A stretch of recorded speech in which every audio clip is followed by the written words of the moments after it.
There was a time when everyone in the world was pagan, and virtually every society practiced human sacrifice, routinely killed unproductive, sick and unwanted children, saw women and children as property at best, saw life as a meaningless endeavor.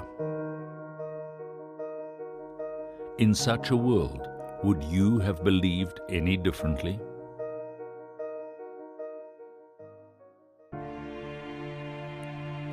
Remarkably, in this world of darkness, there was one man who came to a different conclusion. One man who chose a different path, who journeyed in a different direction, who discovered and followed the one God and lived by His divine-given principles. Only one man, and his name was Abraham. And God made a covenant with him. Quote, Thomas Cahill, The Gifts of the Jews. If we had lived in the second millennium BCE, the millennium of Abraham, and could have canvassed all the nations of the earth, what would they have said of Abraham's journey? In most of Africa and Europe, they would have laughed at Abraham's madness and pointed to the heavens where the life of earth had been plotted from all eternity, where man cannot escape his fate. The Egyptians would have shaken their heads in disbelief. The early Greeks might have told Abraham the story of Prometheus. Do not overreach, they would advise. Come to resignation. In India, he would be told that time is black, irrational and merciless.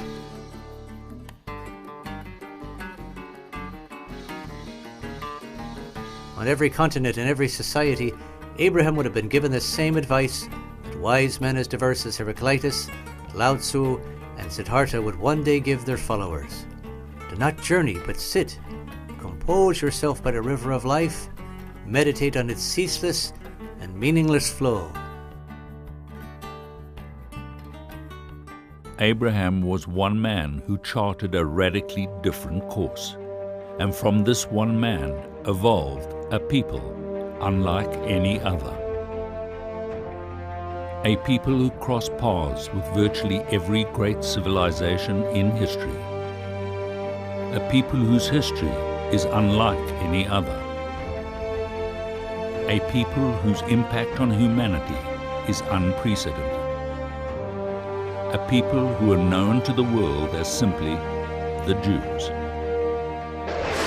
Over 3,300 years ago, an event took place that happened only once in human history, and that was an entire nation experienced and witnessed divine revelation at Mount Sinai, the giving of the Torah, the Ten Commandments, the 5 books of Moses, by God to the Jewish people and through them to the world.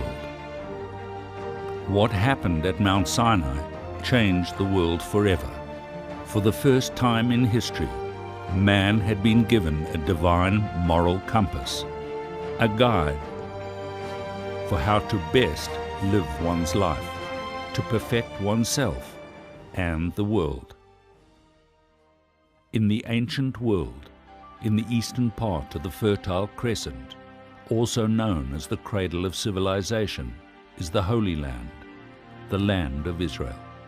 And there, for centuries, the Jewish people flourished and lived in peace. And then, because they did not live up to their divine covenant, the Jews faced destruction after destruction at the hands of their enemies.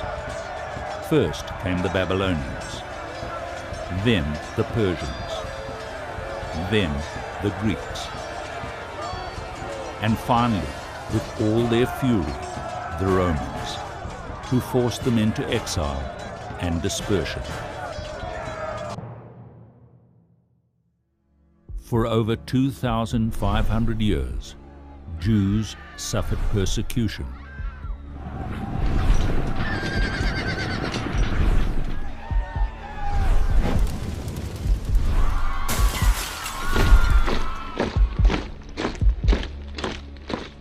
They were tortured and massacred.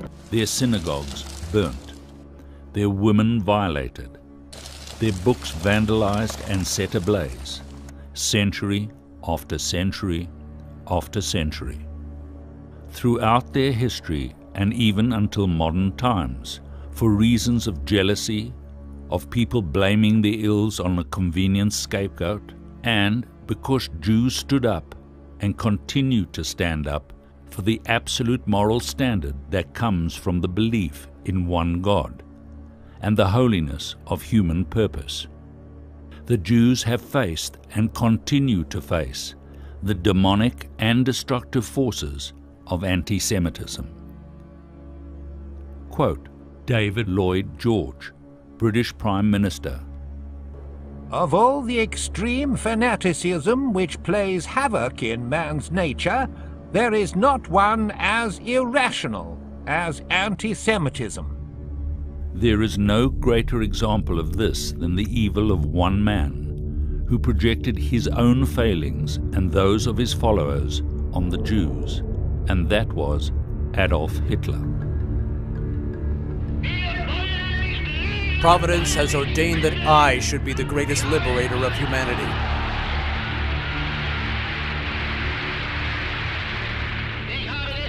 I am freeing man from a false vision called conscience and morality. The Ten Commandments have lost their validity. Conscience is a Jewish invention. It is a blemish. The heaviest blow which struck humanity was Christianity. Bolshevism is Christianity's illegitimate child. Both are the inventions of the Jew. The struggle for world domination is between me and the Jews. All else is meaningless. For over 2,500 years, since the first exile in 586 BCE, Jews were scattered across the globe like stubble in the wind. God will then scatter you among the nations from one end of the earth to the other. For over 2,500 years, Jews were driven out of their homes in country after country after country. But despite the persecutions and even the unimaginable destruction of the Holocaust, sustained by their unswerving faith and trust in God and His Torah, throughout those 2,500 years, something remarkable happened. The Jews not only survived, but flourished and changed the world.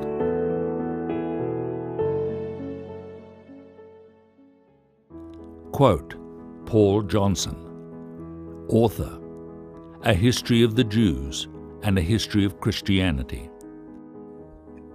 It is almost beyond our capacity to imagine how the world would have fared if they, the Jews, had never emerged. Certainly the world without the Jews would have been a radically different place. Humanity might have eventually stumbled upon all the Jewish insights, but we cannot be sure. To them we owe the idea of equality before the law, sanctity of life, dignity of the human person, social responsibility, peace as an idea, and many other items which constitute the basic furniture of the human mind. Without it, the world might have been a much emptier place. Quote, John Adams, the second President of the United States. The Hebrews, the Jews, have contributed more to civilized man than any other nation.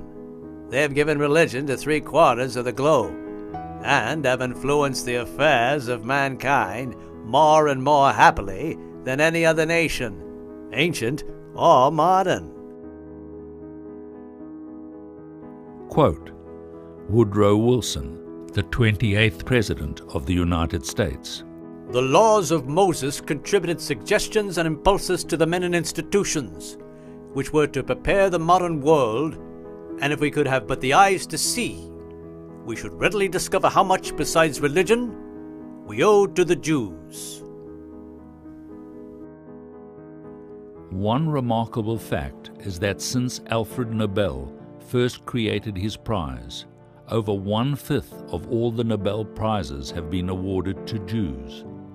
Jews who comprise only less than 1/2 of 1% of the world's population, and yet have received over 20% of the Nobel Prizes for the greatest scientific, social, economic, creative, and intellectual contributions to the progress of mankind. But it is not only in their pursuit of human excellence that Jews have contributed more to the world relative to their numbers than any other people throughout history. It's their passion for meaning, purpose, morality in life, and their respect for human dignity that Jews have always been, for good and for bad, at the forefront of change.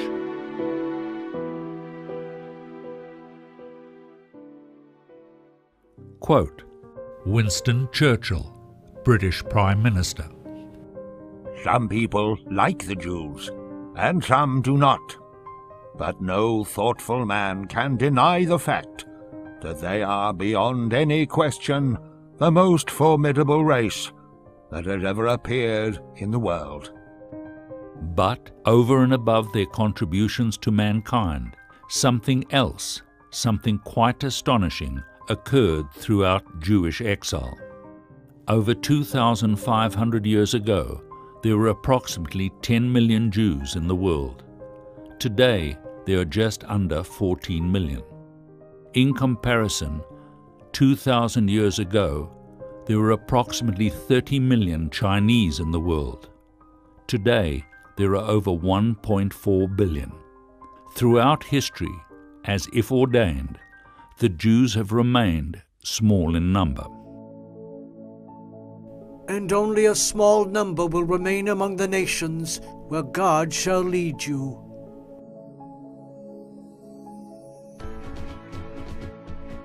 And throughout these 2,500 years of exile, something equally astonishing happened. The Jews never let their dream of returning to their God-given ancient homeland. They never lost hope. They never stopped believing that one day their dispersion would end.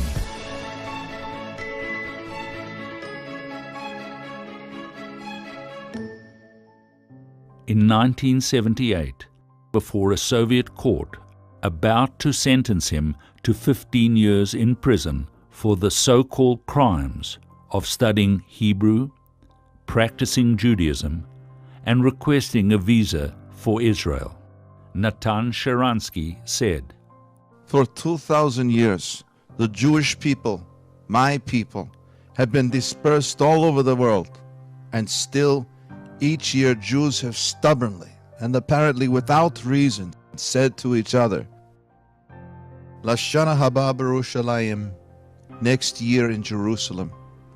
And today, when I am further than ever from my dream and from my people, and when many difficult years of prison camps lie ahead of me, I say to my wife and my people, Lashana haba b'Yerushalayim, next year in Jerusalem. After 9 years of imprisonment, Natan Sharansky was freed, and in 1986 he immigrated to Israel. And the communist regime that suppressed and incarcerated him collapsed and no longer exists.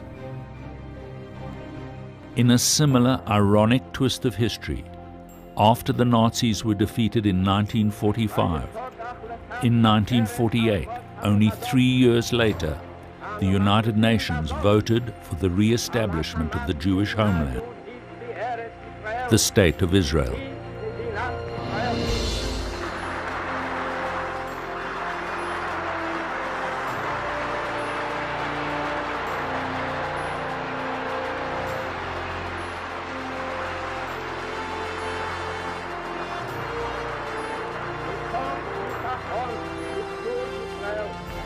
To date, after 2,500 years of dispersion to over 100 countries on 5 continents, the Jews are the only people throughout history to survive, retain their identity, and return not only once, but twice from exile to their ancient homeland.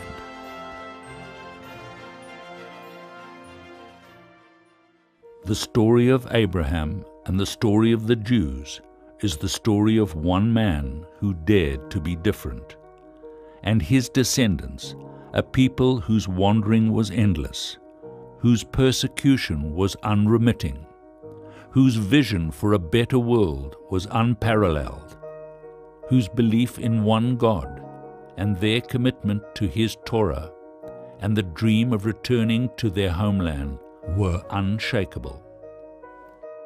One man, and from him, one people who dared to be different. Quote Thomas Cahill, The Gifts of the Jews. Without the Jews, we would see the world through different eyes, hear with different ears, even feel with different feelings, and we would set a different course for our lives. Quote J.M. Roberts, History of the World. No other people has produced a greater historical impact from such comparatively insignificant origins and resources. To understand the Jews, one has to understand history and the remarkable role they have played in it. However, to understand how they have survived, despite all odds, one has to look past history, into the world beyond the natural, into the realm of the divine. Here is what Sir Thomas Newton, Bishop of Bristol, said about the Jews in the 18th century. The preservation of the Jews is really one of the most single and illustrious acts of divine providence. What but a supernatural power could have preserved them in such a manner as no other nation has been preserved, and no less remarkable is the destruction of their enemies. Let it serve as a warning to all those who, at any time or occasion, are raising a clamour or persecution against them. I will make you into a great nation, and I will bless those who bless you, and curse those who curse you. If history and the story of the Jews has proven anything, it is that God has kept His covenant, His promise to the Jewish people.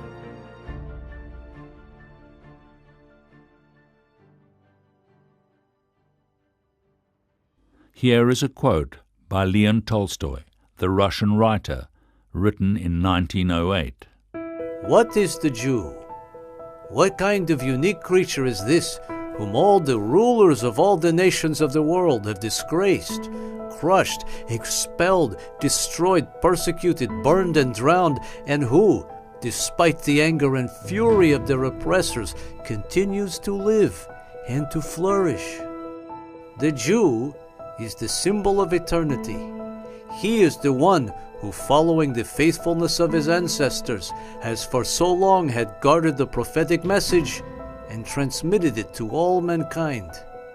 A people such as this can never disappear. Writing about the Jews in 1899, Mark Twain observed that the Egyptian, the Babylonian, and the Persian rose, filled the planet with sound and splendor, then faded to dream stuff and passed away. The Greek and the Roman followed and made a vast noise, and they are gone.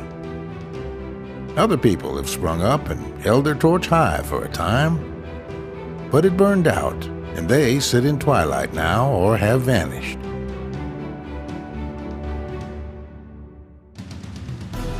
The Jew saw them all, beat them all, and is now what he always was, exhibiting no decadence, no infirmities of age, no weakening of his parts, no slowing of his energies, no dulling of his alert and aggressive mind. All things are mortal but the Jew. All other forces pass, but he remains. What is the secret of his immortality?